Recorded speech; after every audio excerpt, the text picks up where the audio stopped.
everyone. Welcome to this first topic in Quarter 4, Weeks 1 and 2. And I'm going to present to you the topic, Judging the Relevance and Worth of Ideas in the Presentation. Okay.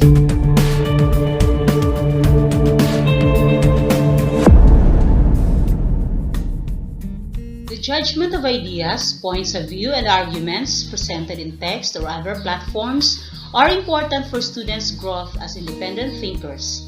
Learning how to analyze and critically evaluate information's truthfulness helps you develop a sound framework to test your arguments and enrich your points of view.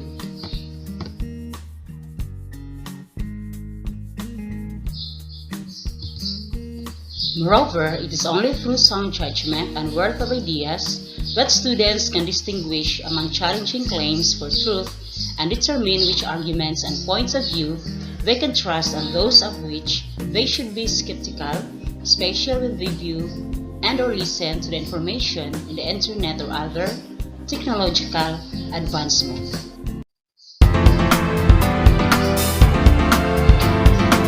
What's it? Read a summary of radio play and answer the activity that follows. Write your answer on a separate sheet of paper.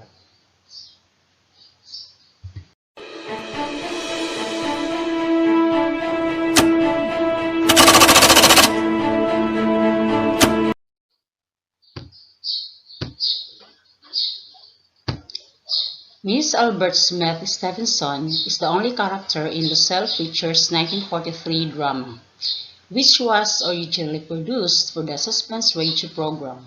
An invalid whose unspecified health condition keeps her confined to her bed in an upstairs room. Mrs. Stevenson is usually attended by a maid. On the night the drama takes place, she has given the maid the night off. As her husband, Albert, is still at work, she is alone. The play opens with Miss Stevenson speaking to the telephone operator. She reports that her attempt to call a particular number was unsuccessful. Surmising that some wires had gotten crossed, she reports that she was patched into the wrong number. The conversation between two men that she listened to revealed the most dreadful thing, a murder plot. She directs the operator to trace the call.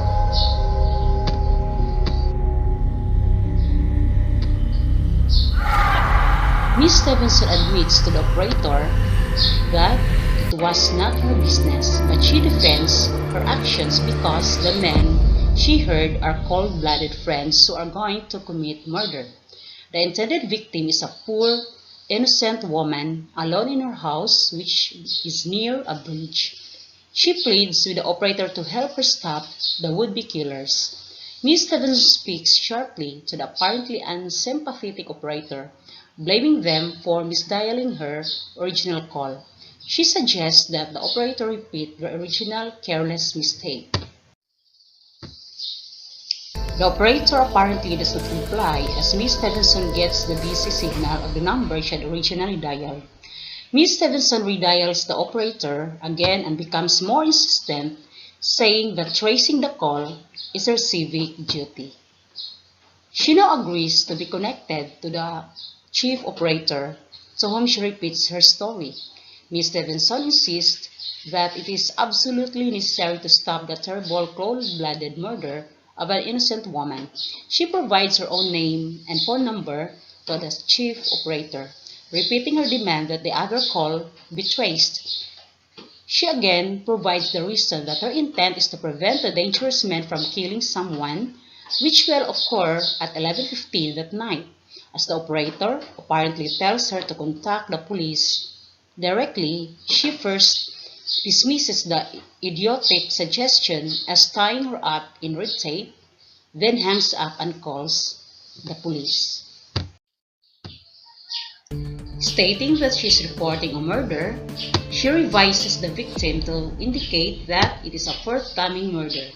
The men she heard are planning to murder a woman who lives in a house near a bridge.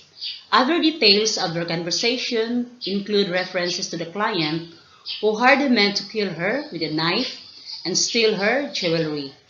As she provides her name, phone number, and address, she reveals that her home is near the Queensboro Bridge and 2nd Avenue. She also states that she's invalid, her husband is working late, and it's the maid's night off. She asks that they send a radio car.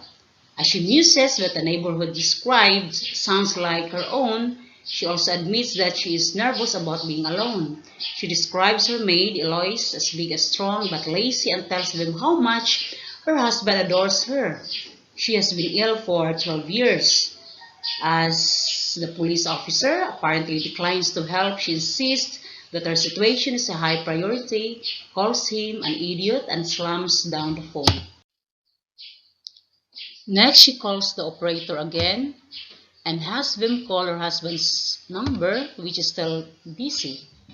Then the phone rings. When she answers, there is no one there. This happens once more. Then she redials the operator, admittedly very nervous. She berates the young female operator for the inefficient service and her unpardonable rudeness. Stressing her own suffering, she explodes. "You're so stupid." After she hangs up, the phone rings again and again. No one is there. The next time she picks up, however, the call is from Western Union with a telegram from Albert. He is not coming home but going to Boston on business at 11 p.m. Now Miss Stevenson is truly distraught. She thinks that if she has to stay home alone, she will go mad. She decides to hire a nurse to stay with her. From the operator, she gets the number of Hensley Hospital, then dials them direct, asking for the nurse's registry and telling the reception that she wants a trained nurse, whom she will hire immediately for the night.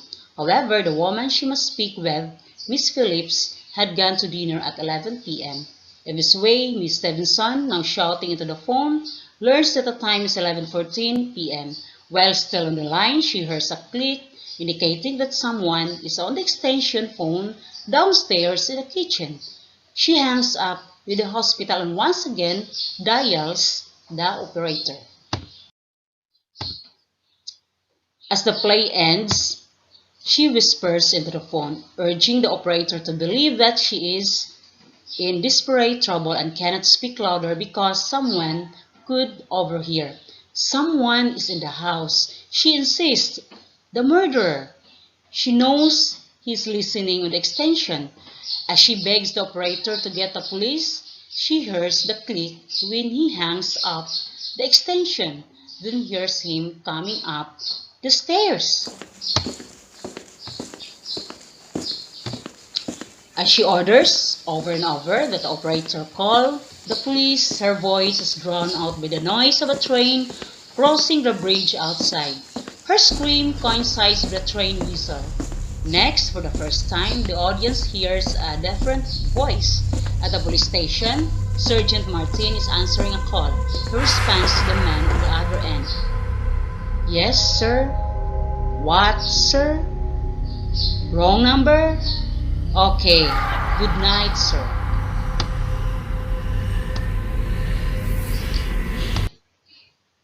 So here is an activity. Arrange the events according to their occurrence in the play. Write 1 if it occurred first, 2 if second, and so on. Write your answer on a separate sheet of paper.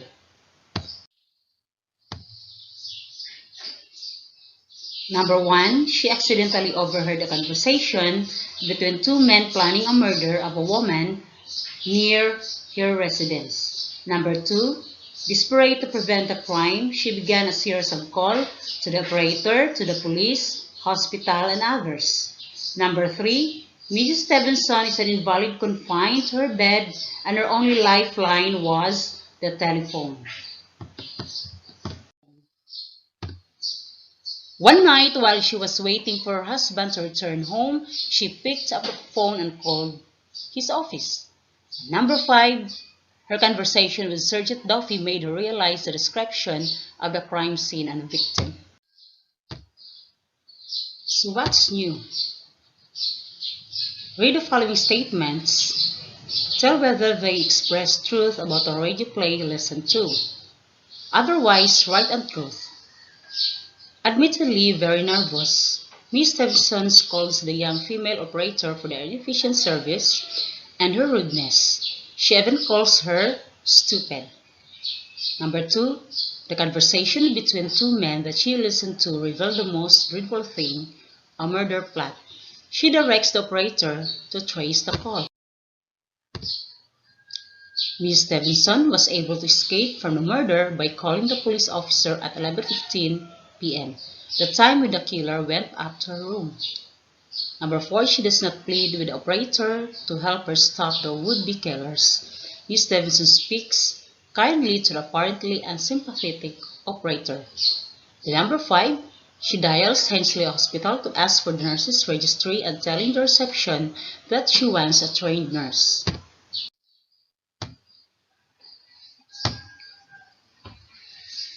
Radio dramas, which were heard on the radio rather than seen, were the 1940s version of the modern TV show. A story that is either told in half an hour or continues with a new installment each week. One popular radio show, Suspense, regularly aired short, suspenseful radio plays.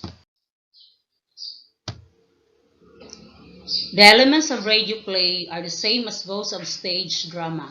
However, in radio drama, the playwright needs to let us know about the elements through different means as we cannot get information through our eyes. Radio drama is essentially heard, not seen.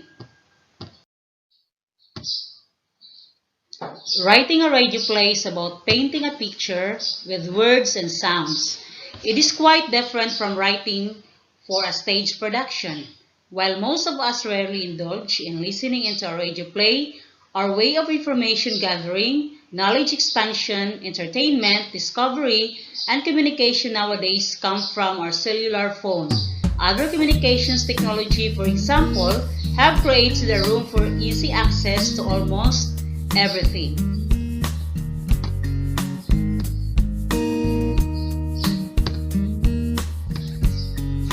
In this regard, it is significant for us to know how to discern certain viewpoints, stories, and ideas deemed truthful and relevant while reading them in print or online. Judgment in reading is the ability to make, consider decisions or come to sensible conclusions while considering the text details. This generally helps readers in the analysis of the information presented once, telephones, and the internet. Remember that reading is a goal-directed activity such that a reader seeks to reach a particular outcome. Thus, text relevance refers to the match between a reader's goal and information germane to that goal. Consider the following when reading text online. Information that closely matches a reader's goal is more relevant, whereas information that does not match the goal is less relevant, regardless of its importance. Relevance differs from importance in that readers assign relevance to information. In contrast, importance is often defined and is skewed by various characteristics internal to the text. Example, first mention, text signals, and elaboration. Social networking sites encourage us to be more public about our personal lives. Because intimate details of our lives can be posted so easily, we often don't use the filters we might normally employ when talking about our private life. What's more, the things we post remain available indefinitely. While at the moment, a photo of friends doing shots of a party may seem harmless, the image may appear less attractive in the context of an employer doing a background check.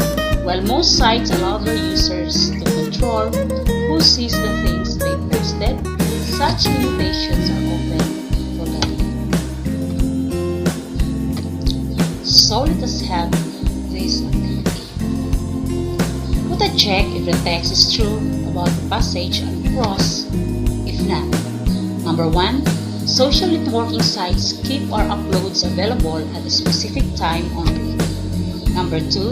It is not easy to publicize our personal lives on social media. Number 3. we have to be cautious when posting about our private life on social media sites. Number 4, some posts may appear harmless at the moment but may be unsafe in a different context. Number 5, we can use social media to show the public about our lives. Number 6, there is a control setting about who sees your post online. Number 7, people often forget to use the control setting when posting on social media. Number 8, social media sites create a control setting to keep posts private. Number 9, we can view our posts at an indefinite time. Number 10, social media site is a way to post pictures.